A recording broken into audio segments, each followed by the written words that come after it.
O King, my King, it has been 95 years since St. Lucia of the Fatima apparitions had a vision in Tui, Spain, and was given the following warning. The moment has come when God asks the Holy Father to make, in union with all the bishops of the world, the consecration of Russia to my Immaculate Heart, promising to save it by this means.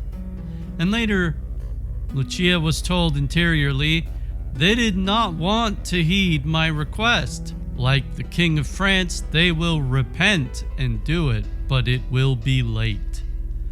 Russia will already have spread its errors throughout the world, provoking wars and persecutions against the Church. The Holy Father will have much to suffer. I, O my King, I will go over this in this report, this apparition, the request, and whether or not it has been completed. 1. She shared with St. Lucia the 5 first Saturdays devotion, which I hope people can do, considering that many parishes don't offer confessions on Saturday, let alone don't offer the sacrament of confession unless it's Easter or Advent. We, alas, cannot control who has access to this devotion. Anyway, 2. This devotion is similar to the 9 First Fridays devotion originated by Margaret Mary Alacoque, who is the one that warned the King of France to consecrate France to the Immaculate Heart of Our Lady. Well, the errors of the French Revolution have been spread and has made our times worse than the times of Noah. As a side note, an Italian seer named Bruno Cornacchiola was saved by this First Friday's devotion in the 1950s because Our Lady appeared to him at the grotto at Tre Fontane. These things all link together in wonderful ways. 3. The consecration of France was done, but too late. The warning was given and it was not heeded. 4. The consecration of Russia. Okay, Pius XI did it, but not with all the bishops. John Paul II did it, but he wasn't allowed to say Russia. Francis I did it, but he did not isolate Russia, but said Russia, Ukraine, and quote-unquote all of humanity, as if he had to correct Our Lady. Now, God has instructions, and I've heard it said that God is not a bureaucrat. However, the devil is a bureaucrat, and God, in order to fulfill justice, sometimes has to operate by the letter of the law, though God always gets his way and will outwit the devil. Because of this, the consecration wasn't properly done. In real life, if we don't properly care for a machine, it breaks down without forgiveness. Heaven is not going to say, well, that's good enough, because every time that this consecration is done, it's an admission by the Vatican that the past attempts at it were not properly accomplished. We do not attempt to fix a machine that has already been declared fixed. 5. Here are the reasons of the first 5 Saturdays devotion. Okay, 1. The first, blasphemies against the Immaculate Conception. The second, against her perpetual virginity. Third, against her divine maternity, refusing at the same time to accept her as the mother of all mankind. Fourth, those who try to publicly implant into the children's hearts indifference, contempt, and even hate against this Immaculate Mother. You know who you are. 5. Those who insult her directly in her sacred images. Those are the reasons we do the first 5 Saturdays devotion. It's a prayer, it's a devotion of penance. 6. Notice that and this is a very strong theme for the 20th century. 3 of those things listed are directly tied to 3 Marian dogmas. The dogma of her being Mother of God, that is, the divine maternity. The second, the perpetual virginity. The third, the Immaculate Conception. Why not the 4th Marian dogma, the Assumption? Well, it's because the Assumption was declared in the early 1950s by Pope Pius XII. And that first Saturday's devotion was given in 1929. So, as for the last 2, remember our Italian friend, Seer Bruno Cornicchiola, right before his Saul to St. Paul moment where he was confronted by Our Lady at the shrine of St. Paul's execution at Tre Fontane, he had written on her shrine, "You are neither virgin nor mother," which is the very last 2 things that the first 5 Saturdays addresses, even though he was saved by the first Friday's devotion. God is quite poetic. 7. Russia has never turned Catholic. It is still Russian Orthodox, and prophetic implications are that it has imperial ambitions.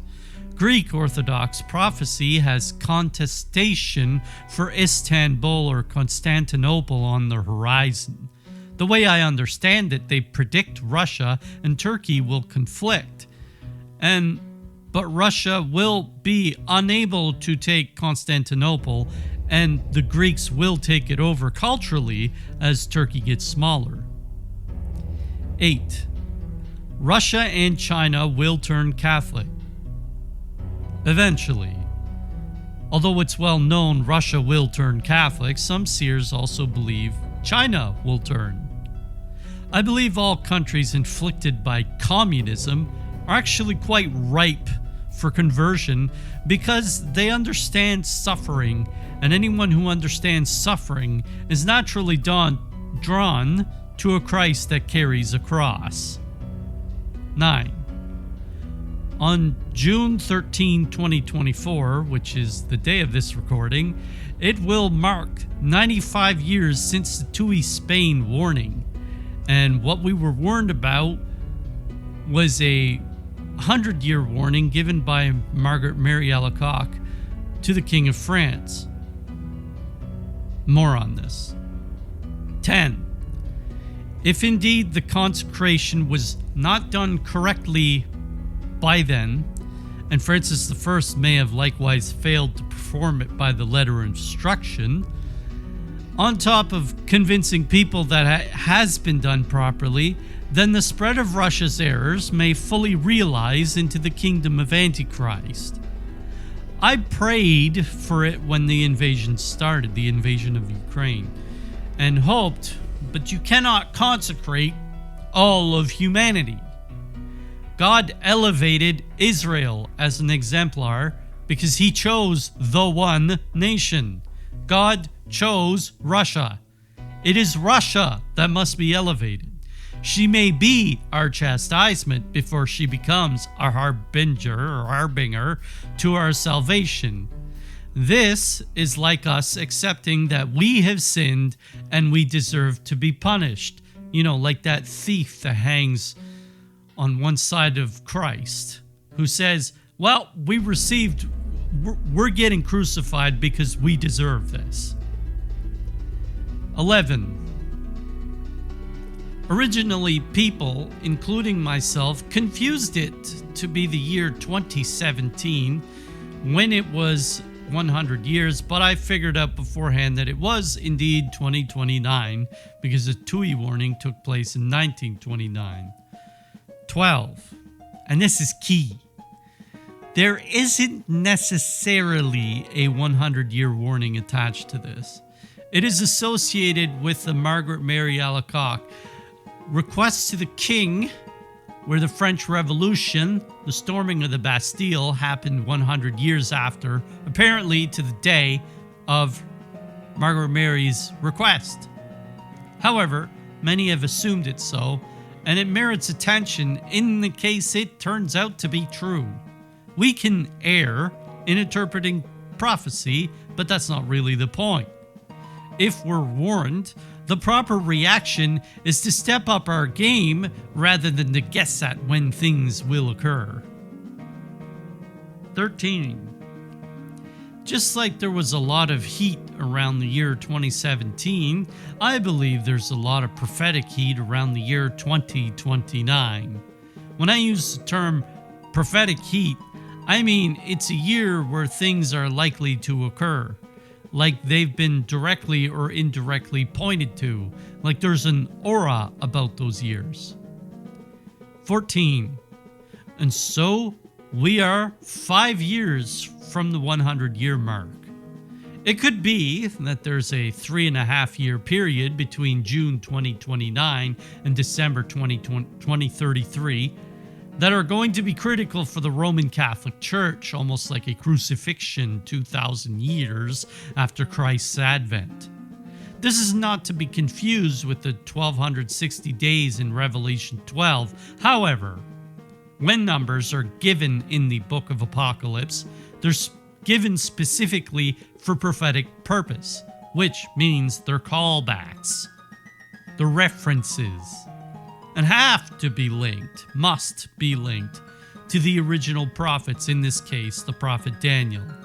Numbers themselves carry biblical meaning, although they are but hints. 15. For example, we have 42 months, we have 1260 days, and we have a time, 2 times, and half a time, which appear to be the same length of time. However, they don't refer necessarily to the same event, and can occur more than once, as though one on a smaller scale and another on a larger scale. Days are ruled by the sun's light, and months are ruled by the moon, the phases of the moon. For example, so days may refer to times of prosperity and joy, and moons or months may refer to times of darkness. A time, 2 times, and half a time. I believe I know what this refers to, but that's a video in and of itself. I'll get into that maybe another day. 16. The Lord has a way of doing these things because He tells us about our behavior and how we tend to function. He knows what we're going to do and tries to give us foresight, and that we might use it as a tool of vision, much like using our mirrors around the car and looking at the road ahead of us through a windshield. If we're traveling 60 miles an hour, we're not going to react to something by hitting it, preferably by averting it. If we hit something, it's too late, and we're just bracing for the crash. Humanity is like a massive ship, and it has to turn a steering wheel a long time before it runs into an obstacle, or the crash is that much more devastating. Our crash seems to be imminent at this point, but it doesn't mean we can't swerve the wheel and avert parts of it. What are we here for but to have faith? 17. God will often use tragedies heard world round to prophetic significance. So, for example, 9/11 was like watching burning horns, except to tell us that the son of perdition is near. And although the Americans may have helped set it up or used other devices to down those towers other than the planes, as per the mystery of Tower 7 going down hasn't had really a viable explanation. And although it might have occurred in this manner, it still is something God fully anticipated and will permit to happen as a way to tell us something isn't right. That is, for anyone with eyes to see and ears to hear. 18. Now, for all we know, 9/11/01 was the birth of the son of perdition, and his advent will take place from 2030 to 2033, because, as Christ says in John 5, I am come in the name of my Father, and you receive me not. If another shall come in his own name, him you shall receive, or him you will receive. Of course, I'm just guessing based on what I've read. Christ describes how the truth will be denied from prophets, but men who work for their own glory, their own kingship, these ones, they'll be accepted, because people squirm on the matters of the soul and eternal truth. We accept and idolize celebrities, but Christ seems to make us squirm. The son of perdition will likely become a massive celebrity, but again, who knows? 19. God permits evil to attack people in knowledge that those ones will gain faith in him, like St. Padre Pio getting thrashed by demons physically. In a way, it's a rite of passage, not a desired one, but God knows what will make us closer to him, and sometimes it's us getting thrashed. Demons know where we are weak and attack us there. But if God feels we can win, who are we to argue? He allows us to lose certain battles because he's readying us for the grand war. 20. But let's suppose it is 5 years left, and we've been given ample warning. The critical question is, are we using this time to become more virtuous? Are we making more sacrifices? Are we saying more prayers? Are we exercising more devotions? Are we praying against demonic activity? 21. Right now, prophecy seems to be escalating, and so when it comes to reading events, we can sometimes say it's getting faster and faster.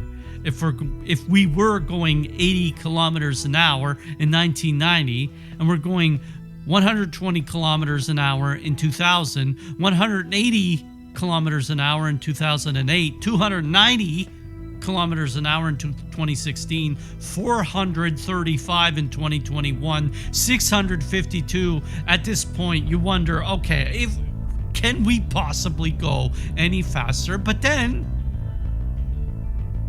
when we were going 120 in 2000, we wondered if we could possibly go any faster, and here we are. 22. This is an oddball thought, but sometimes I wonder if the great saints in our time will start to manifest great signs like those characteristics, gifts of glory, mentioned in Mystical City of God, to rise up against the imperial powers of this world and prove that God is stronger, although angels can be rather preventative in terms of conflicting with those of great power and authority. I'll briefly read out the passage that lists them, and I believe St. Thomas Aquinas also mentioned them. Volume 2, 159, Mystical City of God. Since, however, the bridegroom Christ, as man, is composed of body and soul, just like the rest of men, therefore both body and soul are to be glorified in his presence, and the gifts of glory are both for the body and the soul. 3 of these gifts pertain to the soul, and they are called vision, comprehension, and fruition, and 4 pertain to the body: clearness, impassibility, subtlety, and agility.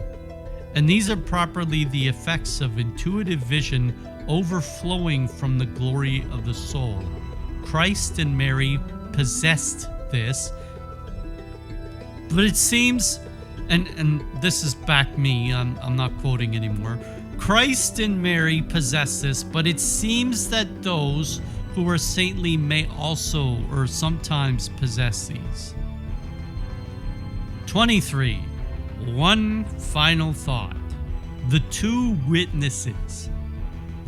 Now, it's important to note that they will manifest in multiple ways, but they specifically refer, according to several prophecies, although this is another full report in itself, It is Enoch and Elias, according to Our Lady of La Salette and according to Blessed Catherine Ann Emmerich.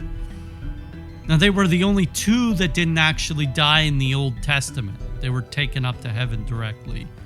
Let's suppose, and I'm just supposing, that the crucifixion of the Roman Church is fully consummated at 2033. Then perhaps that will bring these two to continue that Roman Church, because hell will never prevail against Peter. A Jewish boy, curious case, experienced an NDE, a near-death experience, and he was named Nathan, if you want to look this guy up. Came out around 2015. Also mentioned the arrival of two witnesses linking them to the Mount of Olives. They will be killed according to Revelation 11. It seems that all men have to endure a death as part of the punishment of original sin, but God decides these things. Either way, they will probably give glory to Our Lady, and when they do, the whole faithful world will know that she is the Ark, even though she was immaculately conceived and spared from death. She died for the love of God anyway, and if it gives this great patriarch and this great prophet a chance to imitate her, perhaps that's why they come back. We should also imitate her as best as we can.